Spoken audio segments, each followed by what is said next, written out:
ఐక్యంగా ఉంటేనే హక్కులు సాధించుకోగలమని కొవ్వూరు మాజీ ఎమ్మెల్యే టీవీ రామారావు పిలుపునిచ్చారు. కాకినాడ బానుగుడి సెంటర్లో గల ది బానిగుడి ఆటో యూనియన్ ఆధ్వర్యంలో మేడే వేడుకలు ఘనంగా నిర్వహించారు. కార్యక్రమానికి యూనియన్ అధ్యక్షులు చిట్టిబాబు అధ్యక్షత వహించగా కొవ్వూరు మాజీ ఎమ్మెల్యే టీవీ రామారావు ముఖ్య అతిథిగా పాల్గొని అరుణ పతాకాన్ని ఎగరవేసి ఆటో యూనియన్ సభ్యులకు మేడే శుభాకాంక్షలు తెలిపారు.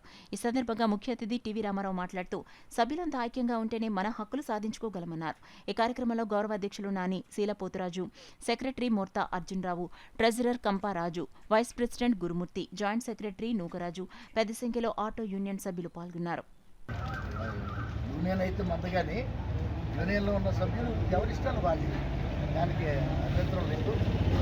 ఇలా నేను ఇక్కడ రావడానికి గల కారణం కూడా ఈయన గెలిపించడానికి, ఆయన పవన్ కళ్యాణ్ గారిని గెలిపించడానికి, ఊరలో నానాజీని గెలిపించడానికి, టౌన్ కొండబాబు గెలిపించడానికి, కానీ మేము మంచి మిత్రులు కాబట్టి నాకున్న పరిచయాలు. అప్పుడు మన యూనియన్ మొత్తం టోటల్ యూనియన్ స్ట్రెంగ్త్ ఎంత తెలుసా మన చేతిలో ఉన్నది? 70,000 మంది.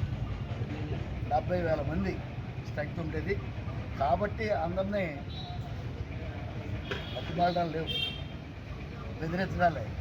మన హక్కు కావాలనుకున్నప్పుడు తీసుకున్నాను. మీకు అలాగే మరలా నేను రీఎంట్రీ అయ్యాను కాబట్టి ఎవరికి ఏ కష్టం వచ్చినా నేను మేము ఉంటాను. మీ యూనియన్ నిబంధన ప్రకారం ఎవరో అయితే ఇక్కడ ప్రెసిడెంట్ గారు ఉంటారో ఆ ప్రెసిడెంట్ని కలుపుకుని ఖచ్చితంగా మనం అనుకున్న కోరికలన్నీ కూడా సాధించుకుందాం.